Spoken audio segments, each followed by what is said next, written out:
it's Victoria Marie, and I'm back with Scrapbooking for Mortals tutorial number 4. Thank you for joining me. I know it's been a slight delay in this tutorial, but gosh, I've been super busy. So I'm glad to, I've got some other projects in the works, so, but I'm glad to get back to this. This is a tutorial that I've been wanting to do for a while because I get a lot of questions about it. And the question is, how do you take a traditional scrapbook page and pair that with a pocketed scrapbook page? Now, some of you have been doing this for quite a while. I have been doing this since these, the pocketed scrapbook page craze came about. And the reason why I incorporated pocketed scrapbooking with my traditional scrapbooking page, and I'm going to show you how I make a pocketed scrapbook page to coordinate with this, so that's going to be in just a second.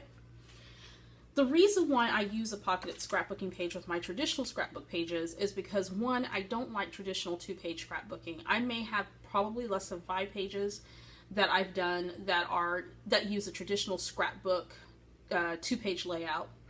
And then also, too, I like using a lot of photos. And I did take, say, for instance, for my 4th of July spread, I took a lot of photos, and I want to be able to incorporate them in some way. And using a traditional 2-page layout, you can do that in a lot of ways. You can still crop your photos and that type of thing.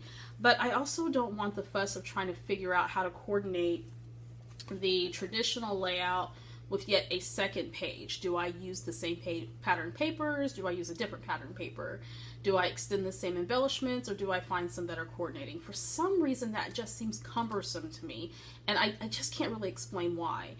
But when I added or start using the pocketed scrapbook pages, it opened up a world of possibilities for me, because these pocketed scrapbook pages come in a variety of different sizes now, and I could create a story in a variety of different ways without having to fiddle with doing a traditional layout. Again, some of you may be doing this or have been doing this for a while, but others of you, and I know that you're out there because I get questions about this often, are trying to figure out how you can incorporate this into your normal scrapbooking. Now, I'm also not a traditional Project Life scrapbooker. I can't keep up with all of those different types of albums, and I love pocketed scrapbooking, but I also love traditional scrapbooking as well. So this was my way of being able to incorporate both of those elements. So I'm going to show you an example of how I use various sizes of these pocketed pages, not only the pocket pages, but also 8x10 and 8.5 by 11 to tell one story. It brings so much interest to a scrapbook page. So let's take a look at the different sizes that are available. I'm going to show you some of the sizes that I like using. Okay, so we're all familiar with the standard 12 by 12. And let me see if I can grab a piece of pattern paper, maybe some cardstock here so you can see this a little bit better in just a moment.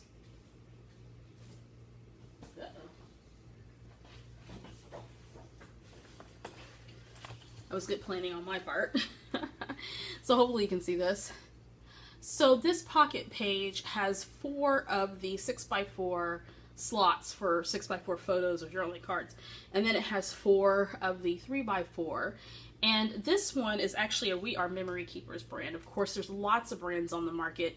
I prefer We Are Memory Keepers or Becky Higgins Project Life.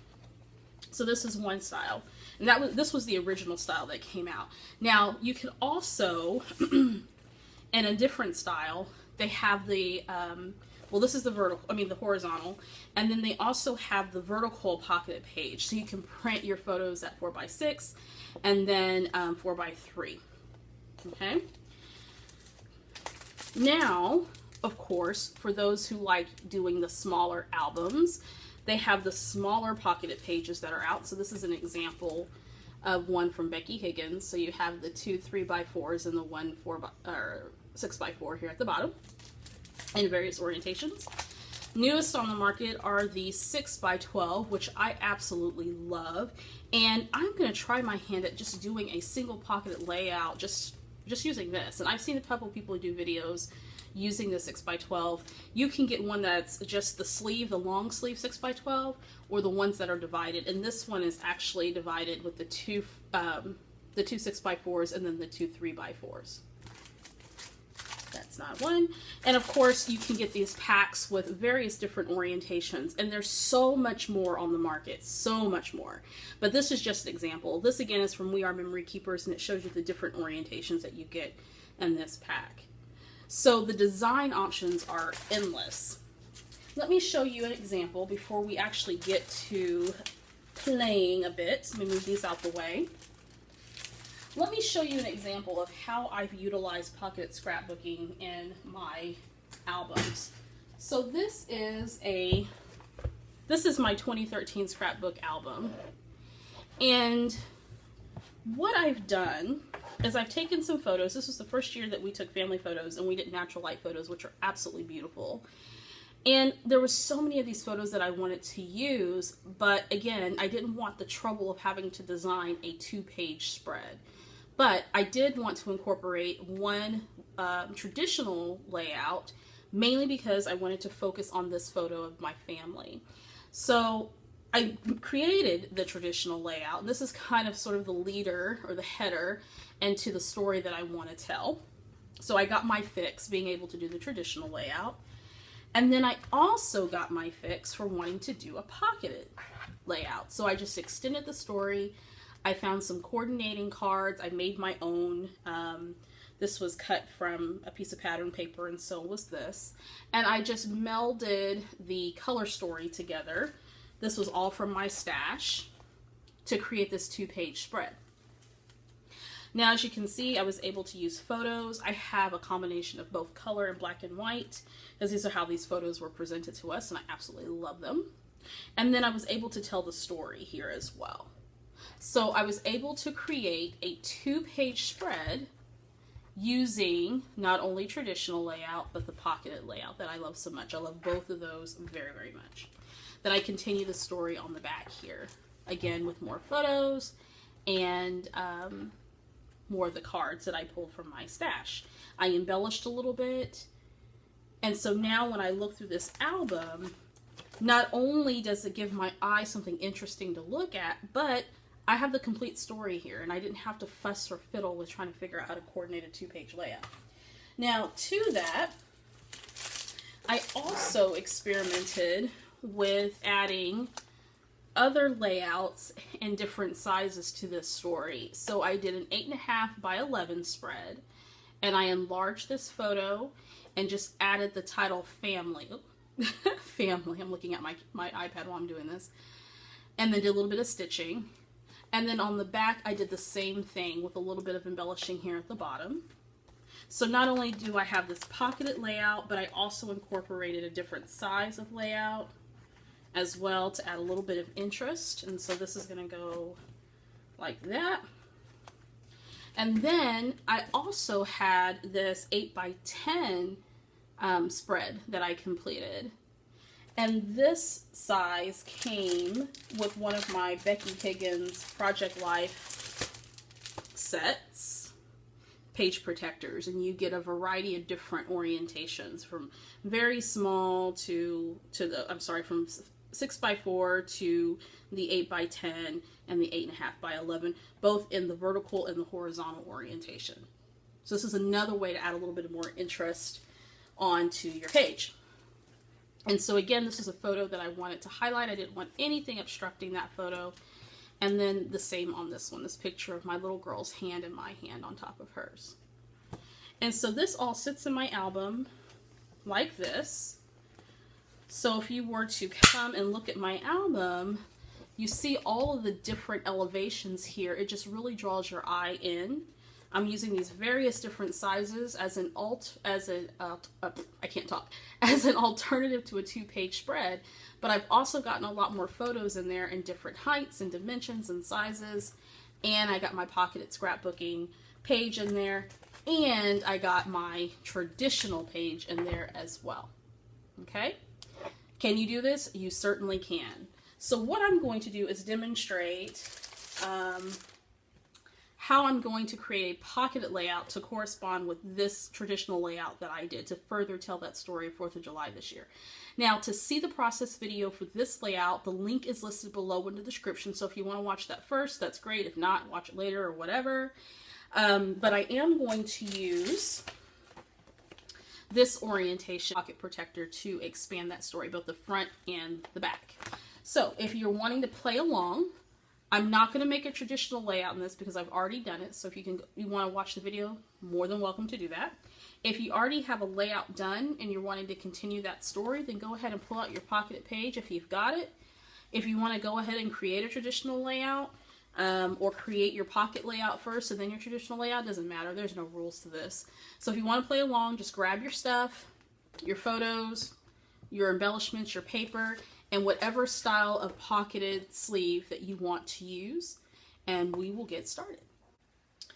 Okay, so let's continue to put the layout together.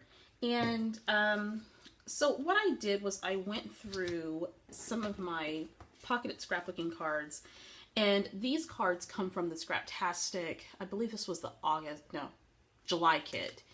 And I pulled out some cards that went along with the color story of my layout. And so since this is a 4th of July layout, I wanted to stick to the kind of the dark blues and reds and golds and yellows and that type of thing that are already present in my layout. So I'm going to set this to the side so I can continue to reference that.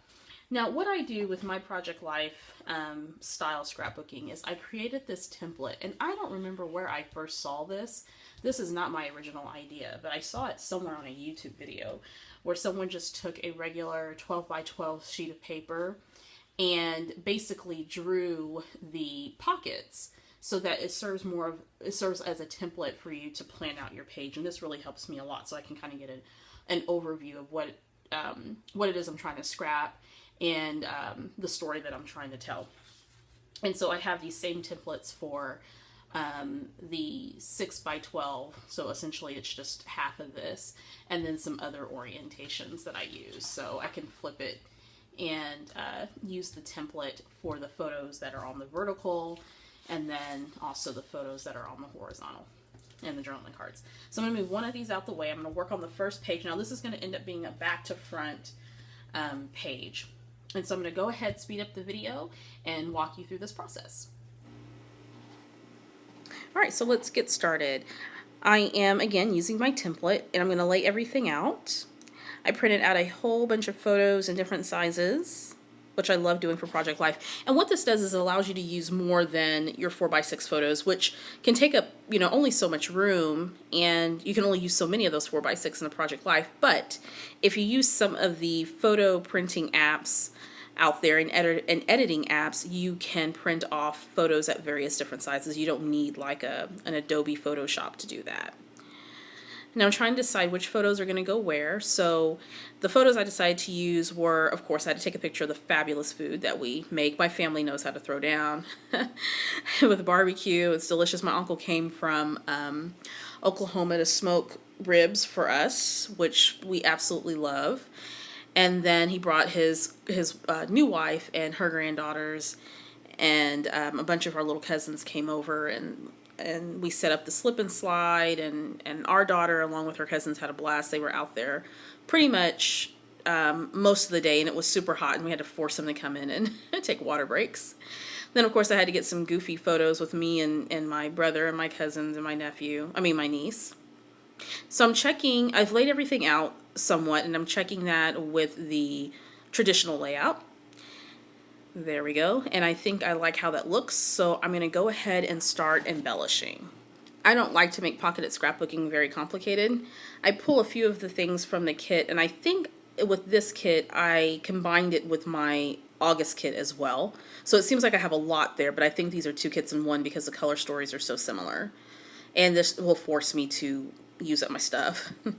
So first I'm going to embellish that photo of the yummy feast that we had. We had collard greens and cornbread and baked beans and potato salad and smoked ribs and chicken and, oh my God,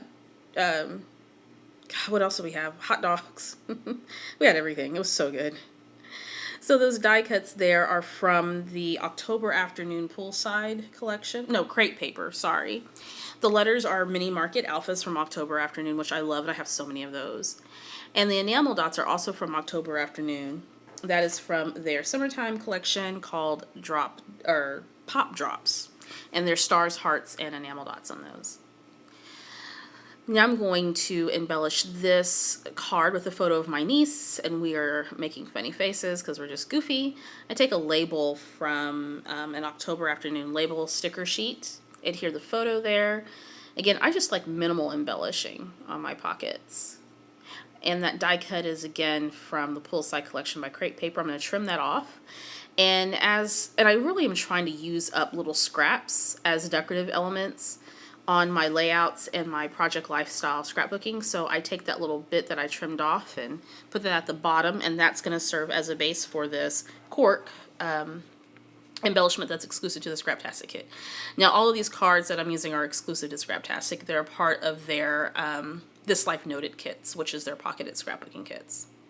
This photo at the bottom cracks me up because my family members, I totally caught them off guard, and they all have different faces in this photo, but I had to use it. So I put another label there in a die cut that says Summer Fun. And now I'm going to go back and kind of line everything up and see how I like that. I decided to add one of those enamel hearts to that card that says Summer. Sometimes you just need that little bitty pop on those cards. Now here is a photo of me and my sweetheart, and I use this die cut that is also from the Crepe Paper die cut pack. And put the photo on top of that just to add a little bit of interest to that card. And I believe I'm going to use a little bit more of those pop drops from October Afternoon on here. Yes, I am. So I'm going to grab a yellow star and a blue star to coordinate with the stars that are already printed on the card, and then a little enamel dot. Well, I think we're going to call that one good. Yep, like that. And now this is a photo of my daughter who's in the middle, and my uncle's wife. Those are her little grandgirls, and they had a blast playing. My daughter brought over some princess dresses, and they played princess for hours, and they sang to us, and they played in the yard, and they watched the firecrackers, and they ate all kinds of sweet goodies, and they were exhausted at the end of the day. And you know what? That's what it's all about for 4th of July and during the summertime. So I thought I was going to use that flare, which is exclusive to Scraptastic, but it was pink, so it didn't really go with the color story of my layout. So I grabbed a red heart. And then the sticker that I use to overlay on the photo is from Simple Stories. It's called Summertime Vibes, and you get a sheet of white, black, and then also some stickers in color that you can overlay on your photos. Photo stickers. The photo at the bottom is of all the kids playing in the slip and slide that my mom bought, and we couldn't get them off that thing. I forgot how much fun slip and slides were. So I added some die cuts and some stickers there that says Summertime, Let's Go Outside. And I kind of over embellished, so I'm going to take a few pieces of that off, and a few. Then I just cut a piece of the branding strip to hold those two cards together in that pocket. I don't know where I learned that little trick from, but I thought it was brilliant. Okay, and so now I'm going to look at the pocketed scrapbook page with my traditional one, and I like it, so I'm going to work on the second page. And at the top there are the girls. They're all in their red, white, and blue. They're truly little American girls. So cute. This time I'm going to use a few of the stickers from, oh goodness, I want to say this is a Crepe Paper sticker sheet that I have, and there's some banners there, and I used a little enamel heart, and that's all I wanted there because I didn't want to take away too much from that really sweet photo. That fun acrylic embellishment is exclusive to the Scraptastic kit. I had to add another journaling card because I was short one. So there's one that says Boom Boom Boom, and that coordinates with the photo at the bottom of the girls watching fireworks, which we love to do. We do every year in my mom's neighborhood. Mainly because we don't have to go anywhere, which is great because we can see it, and everyone comes out in their lawn chairs, and we all sit out on our driveways and watch the fireworks. Now I'm trying to figure out how I'm going to embellish the rest of these cards, and let's see, what am I doing here? So I pull out a tag, and I'm going to put that die cut that says Summer on the back of that tag, and that die cut is exclusive to the Scraptastic kit. And then now I'm working on this photo, or this card, and there are photos of my cousin and my niece at the top, and then my brother and I at the bottom, and we're just acting silly. I take another one of those October Afternoon labels, just to sort of have an anchor for those photos, adhere those down, and then I'm going to take one of the cut-aparts cards that we got that's exclusive to the kit, No, first I'm going to put crazy. And the letters that came with that crepe paper sticker sheet. I believe that is crepe paper. It looks like it is. I could be wrong. That could be from the Poolside collection, but I could absolutely be wrong about that. I'll make sure to post that on my blog. Now I'm going to use the Scraptastic cut aparts. And I cut that little piece out. And I believe it says notes on the side. I'm going to adhere that to that photo at the top. Does it say notes on there? Maybe it does. I can't see it while I'm narrating. I was trying to decide if I wanted to embellish that some more, and I couldn't decide, so I move on to the next card. And that's a photo of my mom and her brother, Neil, my Uncle Neil, who came down and made those fabulous ribs for us. And as they're getting older, a lot of the meal preparation is falling to me and my sibling and my spouse and some of the other, my older cousins and I. So they can just relax, and that's what they're doing there after they cooked a little bit before we came. And that's them having a drink, as they always have. And I'm doing a little bit of journaling on that die cut, which is trimmed in gold and very, very pretty.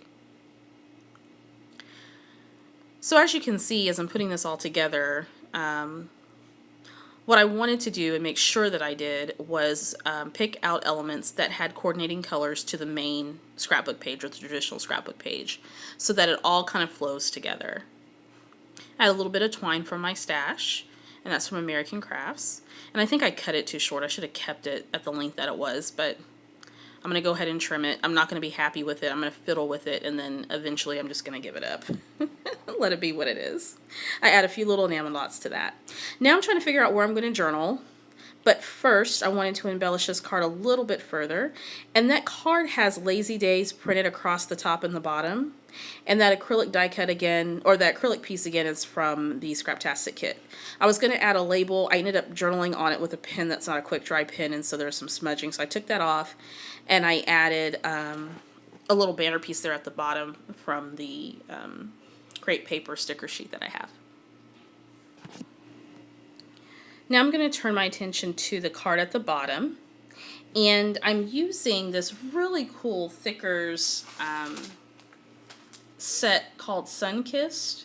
Those are just so much fun. And then I add a label sticker at the bottom, which I can't seem to see what it says right now. I hate when I'm narrating and then I can't see what my stickers say. And I'm going to use that for the main journaling. Now the cool thing about this technique, using these pocketed scrapbooking pages along with your traditional kits, is that you can journal as much or as little as you want to and really tell the story as much as you want. Some folks are a little bit more verbose than others. I tend to like to write a whole bunch on my layouts. So that bottom sticker there under the one that says Good Times, it says In the Sunshine. And then I further embellished that with a jug of what looks like to be lemonade, which is super fun, and that's from the crepe paper die cut kit. And then I added a few little enamel dots from the Pebbles enamel dots, which are great. And in the journaling, I just talk about how this was probably one of the best 4th of July barbecues we ever had. Everyone came over for a great meal, and fun was had by all. We just really enjoyed each other's company. So now I'm going to put those cards in the sleeves, and I'm kind of fiddling around. I changed the placement of some of the cards a bit because eventually I'm going to move that card with all the journaling to the front so the story is at the front when people are looking at the page. Okay, so here's the finished 2-page layout, which I absolutely love. I've got my main page that introduces the story, and it's actually going to go in the album like this. So there'll be another layout that's right here. And then, oh, thicker dot. They just fall everywhere. And so when people turn the page, that introduces the 4th of July story. Now, I did have a lot of photos that I want to include in this, which is why I like the pocketed option. Because I can choose any size. If I wanted to, I could have added a 6x12 and added more photos. I decided to use the 12x12. I'm able to tell my story. I also cropped my photos at different sizes so that I can add more photos onto this layout. So let me flip it over, and I'll give you a closer look here in just a second. And then continue on with the story in the back. Now, I just simply used the Project Life cards that came with my scrapbook kit so that the color story remained consistent. You can coordinate your cards to your page just using what you have. You don't have to go out and buy anything special to do this other than the pocketed sleeves. So let me flip this over and give you a quick look. So there's the food that we had, which was delicious. I tell a little bit about what we did that 4th of July. I mean, this was probably one of the best 4th of Julys that we've had in a very long time, my family. It's my niece and I acting silly. And all the babes had fun playing on the slip and slide. There they are there. And, you know, another thing that I like about using pocketed scrapbooking layouts, can't talk today, what is wrong with me, is that I don't have to do a whole bunch of embellishing. Just a little bit goes a long way, and that was kind of the point of pocketed scrapbooking, so that you wouldn't feel so overwhelmed trying to figure out how to embellish. Now, I'm sure there's people who embellish the heck out of their Project Life pages or their pocketed scrapbook pages, but I like to keep it simple and keep it clean. There we go. Alrighty. So, you might be thinking to yourself, you know what, I can do this. I can incorporate the best of both worlds. I can do a traditional layout, which of course I love doing traditional layouts, but at the same time, I also want to use a lot of photos. So, you may be saying, hey, the pocketed photo option works well too. I can combine those two layouts and have a really good story in my scrapbook, and it brings some interest to your scrapbooks as well. Okay? Alright, so I'm going to post some information on my blog. If you have any questions, just put your question down below. I hope you enjoyed this video, and stay tuned for Scrapbooking for Mortals tutorial number 5 to come out, and I will be talking about stamping. You guys have a great day, and I'll see you next time.